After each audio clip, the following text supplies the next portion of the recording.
Hi guys, I'm here today to share two incidents that I experienced last week during my visit to Rameshwaram in Tamil Nadu.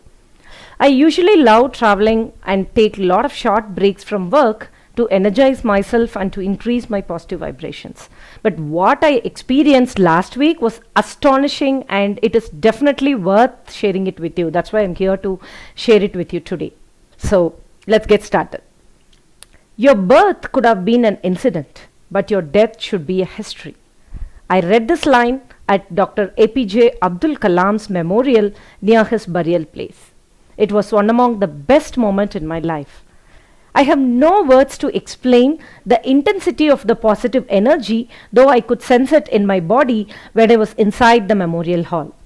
And moreover, that was the first time I saw the top three Indian civilian awards, Bharat Ratna, Padma Vibhushan and Padma Bhushan, kept for display. I think everybody in the hall would have felt the same feeling like me, and the message was very simple. Dream big and achieve big, and definitely don't forget to give back something to the society. No doubt, he is an evergreen role model and a great inspiration to fellow Indians. Now, let me move on to the second incident that's related to children. We casually share something with children, but it might create a very big impact than what you expect. I'm sure every parent would have experienced such things in their life. And what I'm going to share now is also very similar to that. And it is not a well-planned event, but I loved the impact it created on my kids. When we entered the temple, we noticed there were two queues. One to get into the shrine, which was too long, and the other queue was comparatively less crowded. And that queue is to take us to take bath in 22 holy wells that were located around the shrine.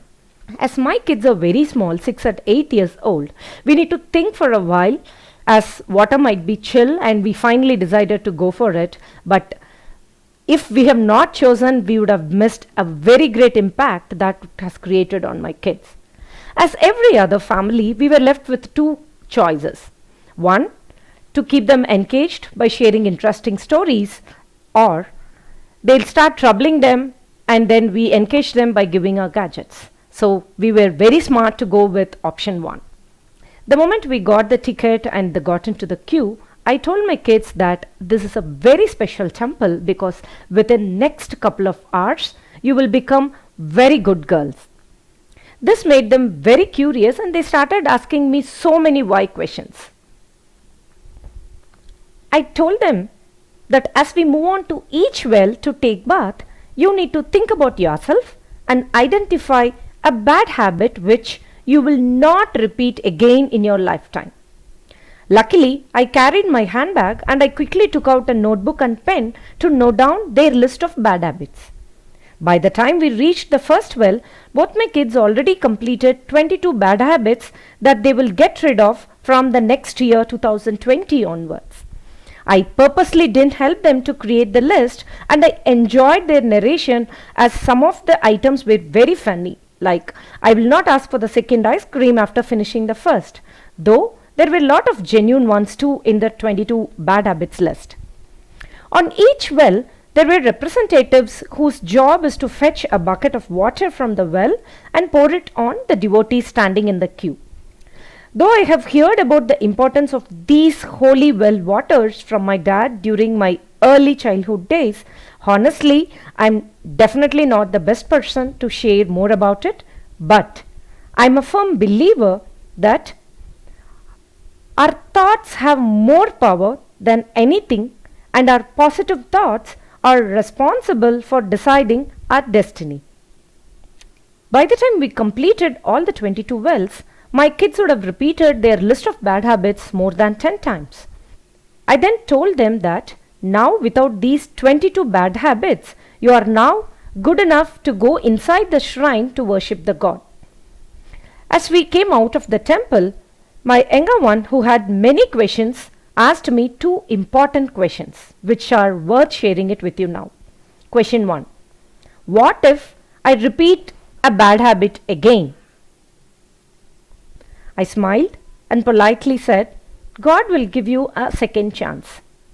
Let's come back to this temple again during our next year vacation. Question 2. Why are these beggars struggling on the road, whereas others, we are leading a very happy life? I again smiled and politely said, God has given them enough chances to improve in their previous birth. But since they didn't show any improvement, God punished them to become a beggar on this birth. Though my daughters didn't expect this answer, but I could feel the impact of the last 2 hours discussion on their face. I was really happy about it. With a smile on my face, I thought I couldn't share a fact for your second question as you are too young to understand it. But I can share that fact with you.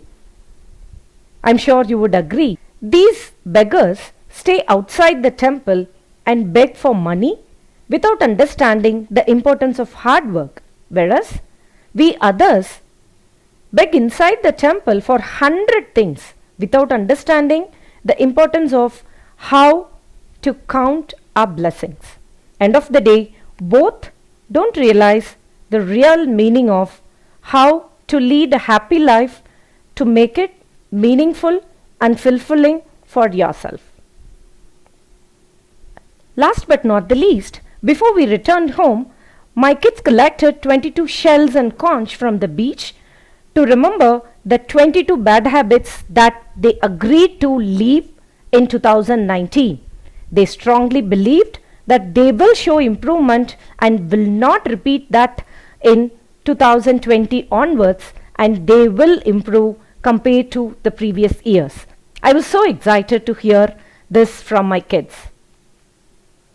Learn more such inspiring stories from my book, A Journey in Search of Happiness, now available in Amazon. Subscribe to this YouTube channel to watch more videos related to inspiring short stories and experiences. Thanks for watching.